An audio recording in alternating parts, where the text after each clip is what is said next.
This feels weird. This doesn't feel right. You know, that's a lot what I hear about when I talk to people about alignment and trying to fix the alignment of their bodies. They say, oh, that doesn't feel normal.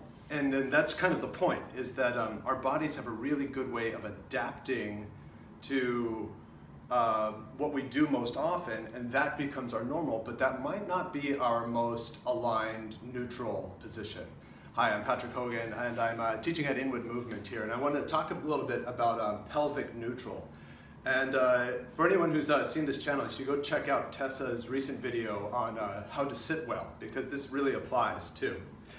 So the reason we don't talk about what feels right so much when we're talking about alignment is because of what I just outlined, is that we've so adapted to something else because of what our habits are. And so let me show you what neutral might be.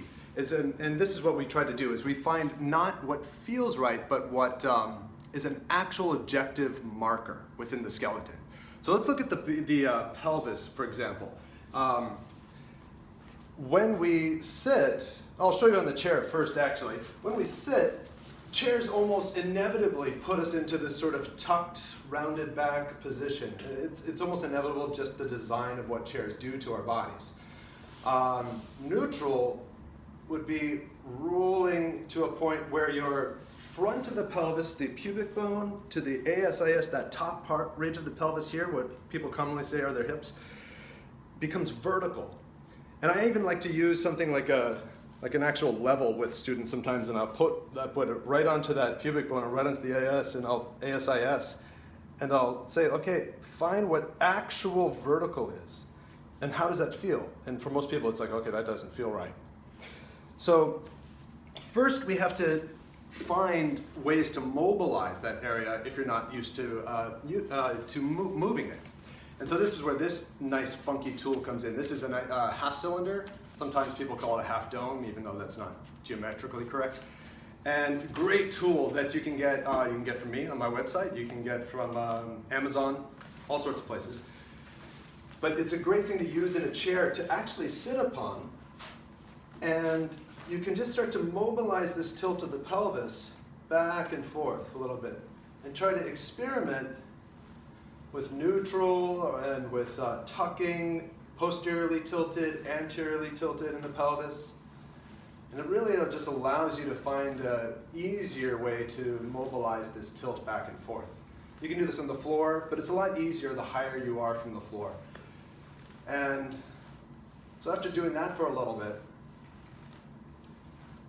then you want to try to decide or decipher where neutral is. If you can get your pubic bone right underneath that ASIS, and that might feel odd, but that's okay.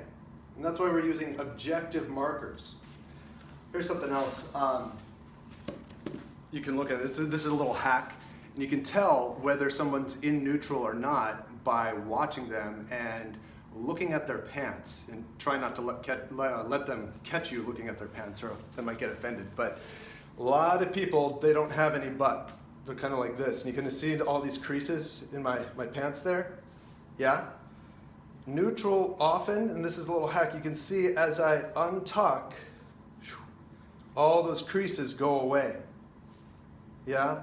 And so then, you can kind of tell if you're walking around yourself, or if somebody else you see on the street is tucked or untucked by creases or uncreases.